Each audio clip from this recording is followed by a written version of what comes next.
A principios de los años 30, la fuerza italiana era de las más poderosas y modernas del mundo, pues fue la primera en rearmarse. El Fiat CR-32 era un avión biplano, como los de la Primera Guerra Mundial, con dos alas. Incluso tenía un nombre un poco más sofisticado, era el sesquiplano. El sesquiplano es un avión que tiene un ala y media porque el ala de abajo era un poco más corta que la de arriba, ¿no es verdad? Este avión fue creado por Celestino Rosatelli, un destacado diseñador italiano de los años 30 y principios de los 40, conocido por aviones peculiares. Y por eso mismo el Fiat CR-32 lleva ese CR que son las iniciales de Celestino Rosatelli. Él lo creó en 1932, el CR-30. Era un biplano con motor Fiat A30RA de 12 cilindros en B con dos secciones de 6 cilindros formando una SVA. Ese avión se refinó poco después y se volvió el CR-32. ¿Qué hizo Rosatelli? Él tomó el mismo motor, pero hizo el fuselaje más delgado y más pequeño, así que logró sacar más potencia de ese mismo motor que ya usaba. El 28 de abril de 1933 voló desde el aeródromo de Fiat en Turín el primer Fiat CR-32, el prototipo número 1, y se convirtió en un avión exitoso bastante rápido, con pedidos de la Regia Aeronáutica y del extranjero que se acumularon rápido. Fueron 4 las versiones del CR-32, la versión estándar inicial, la versión bis, la versión TER y la versión Quarter. Estas versiones se diferenciaban por algunas características específicas, principalmente la versión bis, que fue la más larga de ellas. La versión bis, que fue la más numerosa de ellas, como dije, tenía una versión un poquito mejorada de ese motor A30 que era el A30 bis. Contaba con 2 ametralladoras Breda SAF-AT 12.7 montadas sobre el motor y sincronizadas con las hélices del propulsor. Tenía 2 ametralladoras de un calibre menor 7.7 en las alas inferiores. También tenía en las propias alas inferiores, instalados unos soportes para montar bombas. Por increíble que parezca, a los pilotos no les gustó el segundo juego de ametralladoras en las alas inferiores, por lo que fueron retiradas en la versión TER. La versión TER presentó mejoras en la instrumentación y en la mira de la aeronave. Y la versión 4 instaló radio de serie, porque antes no había radio de serie en esos aviones.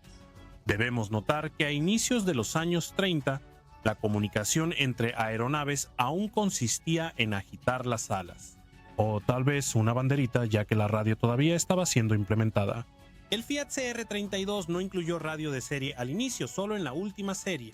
Y ya en la Segunda Guerra Mundial, la radio de serie pasó a ser la norma, ¿sí, verdad? De todos los aviones se comunicaban por radio. Era un avioncito muy ligero, un avioncito muy ágil, y alcanzaba 360 kilómetros por hora de velocidad máxima. La producción total del Fiat CR-32 llegó a 1.300 unidades, de las cuales, de esas 1.300 unidades, cerca de 100 fueron fabricadas bajo licencia en España, allá en Madrid, por Construcciones Aeronáuticas Sociedad Anónimas. Como mencioné antes, la agilidad es la principal característica del Fiat CR-32, su capacidad de maniobra, porque como está hecho prácticamente de lona, la parte trasera y algunas láminas de aluminio duro cubriendo la estructura tubular de acero y aluminio, ¿verdad?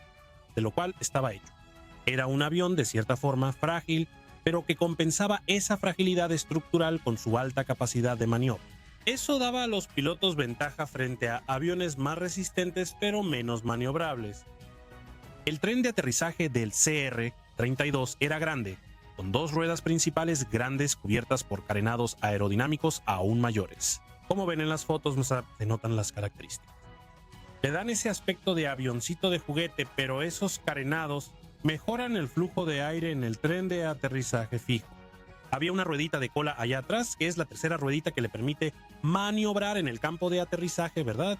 Las alas del CR-32 tenían estructura tubular de aluminio y tela. Solo las alas superiores tenían alerones que permiten las maniobras del avión. Tenía estructuras en doble O, estructuras metálicas en doble O que unían el ala de arriba con el ala de abajo, y la cabina para un solo piloto tenía un asiento ajustable en altura y espacio para paracaídas. También venía con extintor de incendios, compartimiento para las armas y un sistema de oxígeno para ayudar al piloto a respirar a gran altitud.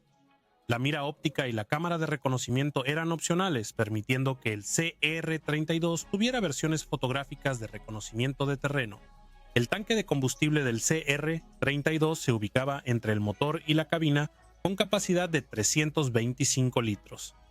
Sin embargo, si el piloto necesitaba ayuda, una emergencia, para poder llegar a la pista de aterrizaje, el tanque de combustible auxiliar, ubicado sobre la cabeza del piloto en el ala superior, tenía capacidad para 25 litros. Era una emergencia que el tipo solo usaba para llegar. Los primeros pedidos del CR-32 ocurrieron en marzo de 1934 por la Regia Aeronáutica. Entonces, el tipo equipó el primero, tercero y cuarto Stormocazia, que eran las alas de caza de la Fuerza Aérea Italiana. Estas también eran las alas de caza de mayor tradición dentro de la Fuerza Aérea Italiana. Es un reflejo de la importancia del tipo para el país. Aunque mucha gente decía que ese avioncito era algo frágil, el personal de tierra le tenía mucho cariño al avión, porque era fácil de mantener y el personal que volaba en esas tripulaciones aéreas lo adoraba. Porque incluso en la propia Fuerza Aérea Italiana existía un gran valor por la capacidad de acrobacia del piloto. Era un avión que permitía al piloto hacer muchas acrobacias. Entonces, los pilotos italianos amaban eso en esa época. Los equipos de exhibiciones acrobáticas, entonces, Dios mío, ni se diga. Cada vez que un jefe de Estado llegaba a Italia y visitaba Roma, era recibido por una formación de CR-32 que sobrevolaba la ciudad y hacía pirueta. En fin, para poder impresionar al invitado.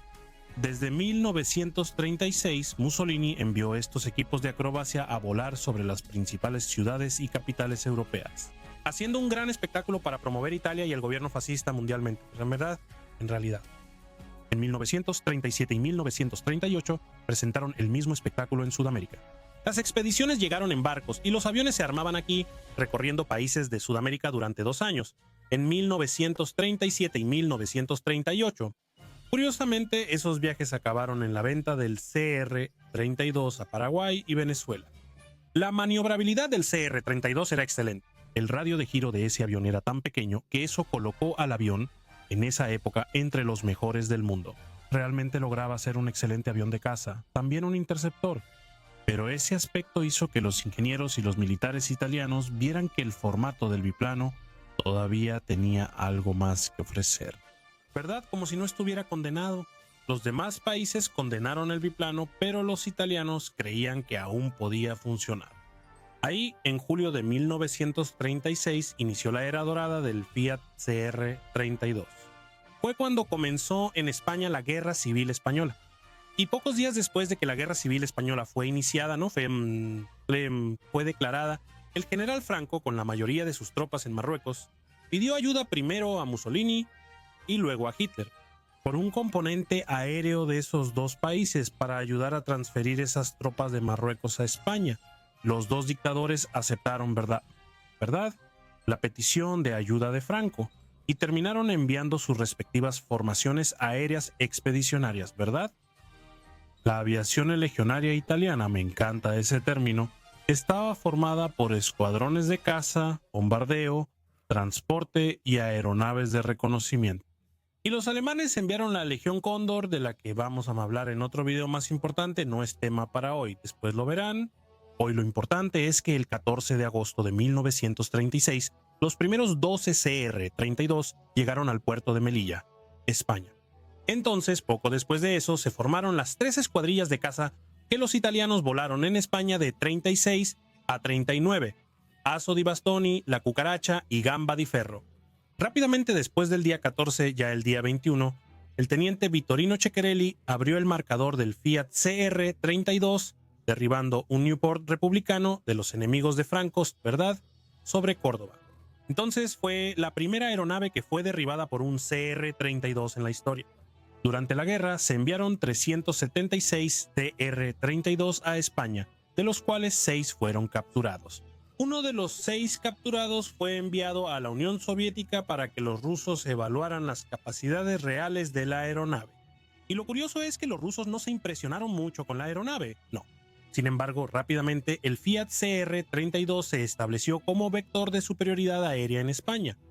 Primero porque los republicanos utilizaban una amalgama de avioncitos antiguos, con muy poca capacidad y totalmente sin estandarización. Entonces, eso facilitaba mucho a los nacionalistas de Franco, ¿verdad? Junto con los italianos, asumir la superioridad aérea sobre el país. Contaban con modelos nuevos y únicos, solo requerían mantenimiento y disponibilidad. Pero tal fue la sorpresa con el buen desempeño del CR-32 que derribaron 60, de los cuales 48 de esos 60 son Tupolevs SB confirmado. Para quien no lo sepa, el Tupolev SB era un avión de alto rendimiento de los soviéticos en los años 30, considerado como imposible de derribar por la rapidez del bombardeo. 93 aviones fueron enviados por Stalin para apoyar a los republicanos, y de esos 48 fueron derribados por Fiat CR-32. Impresionante. Bueno, poco después, los rusos enviaron para apoyar a los republicanos en España los Polikarpov, esos avioncitos hermosos. Me encanta el Polikarpov, soy débil por el Polikarpov. Enviaron el Polikarpov I-15, un avión con tren de aterrizaje retráctil. También me encanta esa interfaz. El Polikarpov I-16, conocido como Tamborcito, era un monoplano con alas muy cortas para su apodo. Pero mira, el Fiat CR-32 también se comportó muy bien contra esos dos aviones. Es sorprendente que hasta la primera versión del Messerschmitt Bf-109 enviada a España estuviera al nivel del CR-32, cuando entraba en combate con los Polikarpov soviéticos. ¿Qué es lo que sacamos de todo este combate? En todo este combate, considerando aviones derribados y victorias, es claro que una lista de ases acabaría surgiendo, incluyendo ases españoles, siendo que el primero de esos ases españoles, el más grande de ellos, fue el mayor Joaquín García Morata y Castaño, quien tuvo 40 victorias, de las cuales 36 fueron con el CR-32. Luego vino el capitán Manuel Vázquez Sagastizábal, quien tuvo 21 victorias, siendo todas ellas en el CR-32. En tercer lugar estaba el comandante Ángel Salas Larrazábal, con 13 victorias en el CR-32 y un total de 16. Y mira qué padre. Ángel Salas Larrazábal terminó convirtiéndose en el comandante de la Escuadrilla Azul, que apoyó a los alemanes en la invasión de la Unión Soviética en el 41.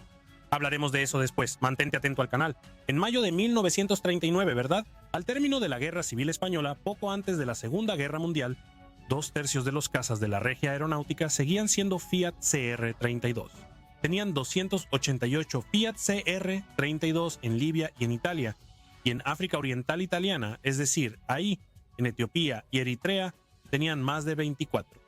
Cuando Italia finalmente entró en la Segunda Guerra Mundial, el 10 de junio de 1940, toda la fuerza de cazas en África Septentrional, que es el norte de África, estaba compuesta impresionantemente por 36 Fiat CR-32 y 51 Fiat CR-42.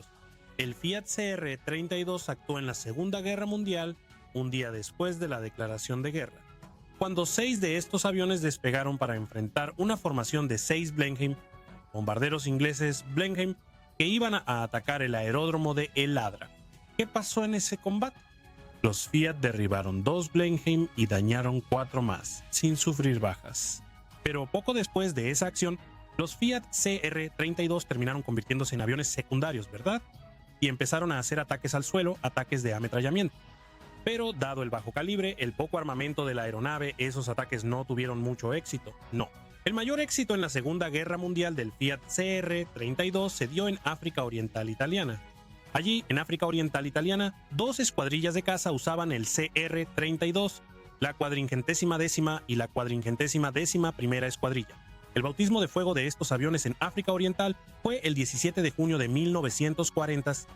Ese día, 2 tenientes llamados Aldo Meoli y Flaminio Bossi derribaron Junkers 86 y Hurricanes de la Fuerza Aérea Sudafricana.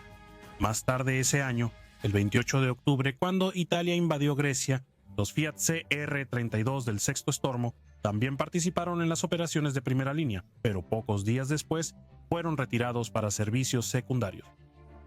Un año después de la invasión de Creta, en mayo de 1941, los Fiat CR-32 italianos tuvieron su última acción con la 163 A Escuadrilla, dando apoyo a la invasión de la isla partiendo de la isla de Rodas en el Mediterráneo, que estaba ocupada por Italia.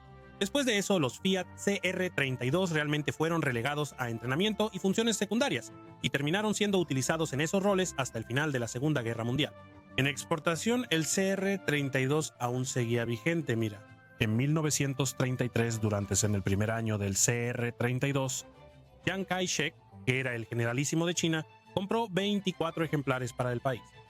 Curiosamente, esos ejemplares tenían ametralladoras Vickers en vez de Breda SAFAT. Esos ejemplares fueron todos colocados en el aeródromo de Nangarang, que está cerca de Shanghái. Incluso se usaron con éxito en las primeras batallas contra la Fuerza Aérea Japonesa. Sin embargo, había muchas dificultades para suministrar y mantener esas aeronaves. A los pilotos les gustaban esas aeronaves, afirmando que eran mejores que los Curtiss Hawk y Boeing B-Shooter estadounidenses, que también tenían. En agosto de 1937, todos los Fiat CR-32 chinos eran chatarra.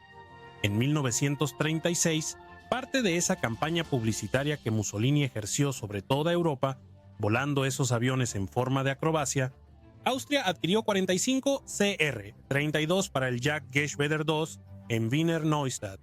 Pero poco después del Anschluss, la unificación con Alemania, en 1938, todos esos Fiat CR-32 fueron transferidos rápidamente a la Luftwaffe.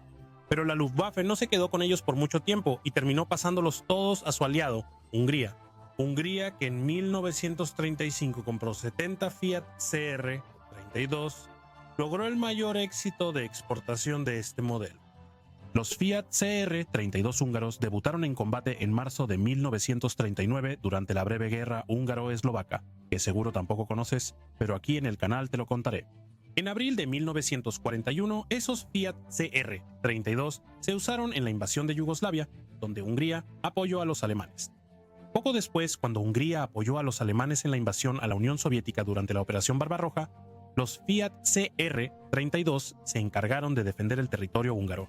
Y fue en ese papel que derribaron el día 29 de junio 3 Tupolev SB que atacaban el territorio húngaro.